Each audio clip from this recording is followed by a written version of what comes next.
Literally, I travelled the world to find the very best in everything.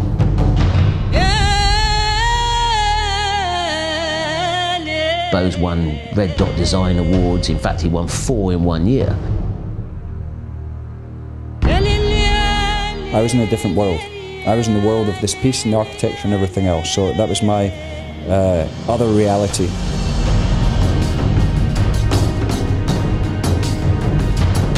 Two 2,500 blocks of light. I wanted to be able to control each one of those blocks individually.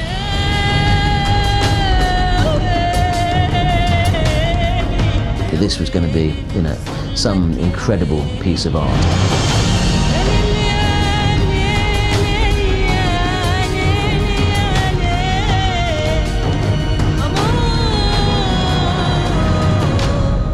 It was a big challenge.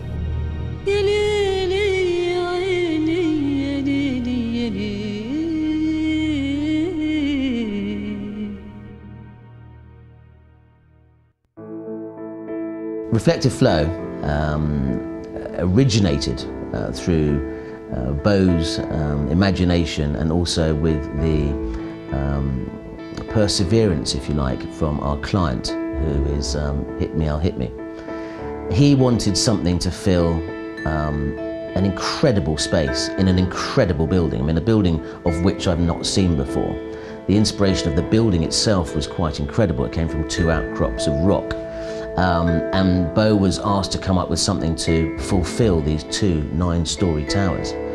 So from the very beginning, having seen the building at its early stages, it was a job of proportions for which we had never even looked at before.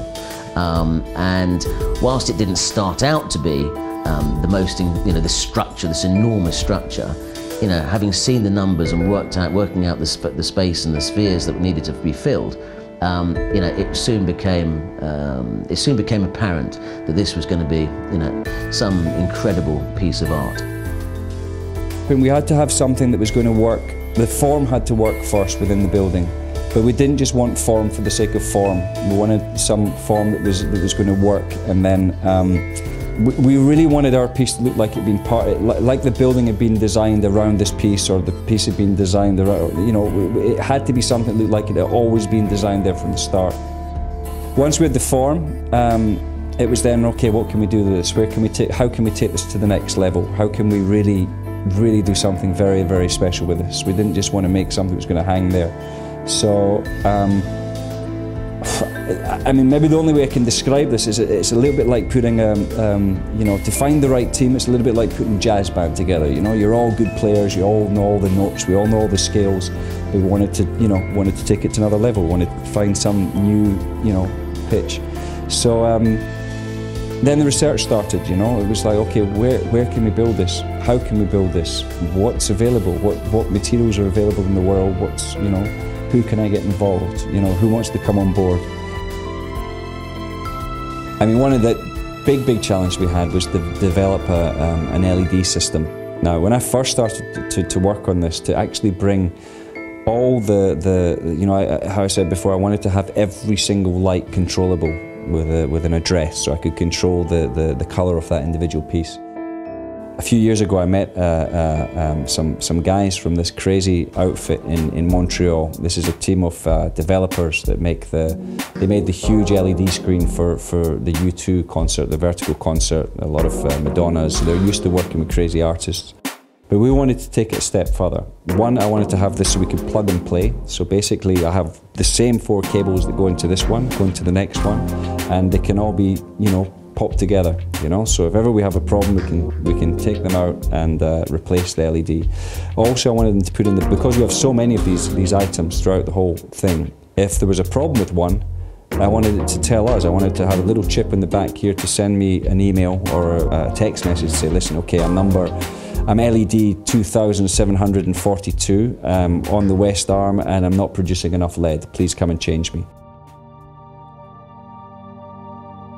There were so many things along the way that could have stopped the project. I think when you're on the cutting edge, when you're trying to do something new, you're always sitting on that knife edge of complete failure. It can go That's kind of the nature of the game, you know. It's either going to work or it's not going to work. My intention, nor the intention of Mr. Al Hipmi, to make this the largest chandelier in the world, or the largest structure. It was something developed, and it was what the building required.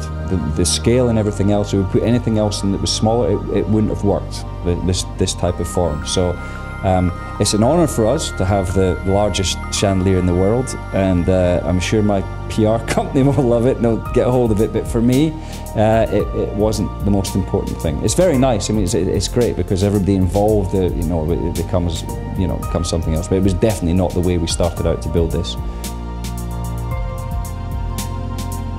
It's now starting to sink in. I mean, I was standing underneath, the team had all left, we'd fitted everything, we'd been there working for a month, there'd been teams around, you know, and I was there on my own. I went in one night and I'm standing underneath this thing, and it's larger than life. It's kind of hard for me to accept it's really there. I'm still living this kind of dream sort of scenario.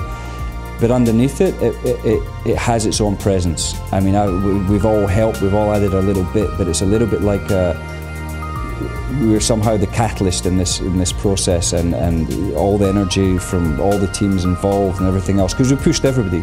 It wasn't just the challenge for me. Every single team that was on board were pushed to the limits, and these are some of the best teams in the world. And the more time I spend in the Middle East, the more exciting it becomes. I mean, there's a lot happening in Abu Dhabi, there's a lot happening in Qatar. And the Middle East, they're really pushing the boundaries. They're showing the world that they can build something very, very special.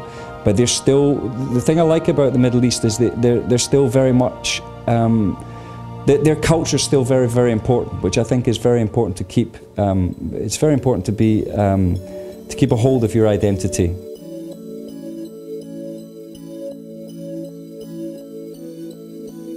When Bo hands over or introduces them to their art piece, wherever it might be, I've seen it with my own eyes. You know, it's wow. It's, you know, we've had text in the middle of the night saying, you know, I'm looking at the piece that you've created and it's brought tears to my eyes, and I just want to tell you that. What is a piece of art or a design worth?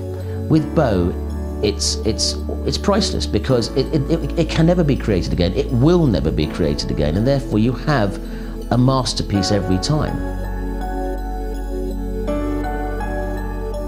I think the one thing, we're in quite a good position now, because we can pick and choose the projects, and it's a little bit, when you get involved in a project like this, it's a huge sacrifice.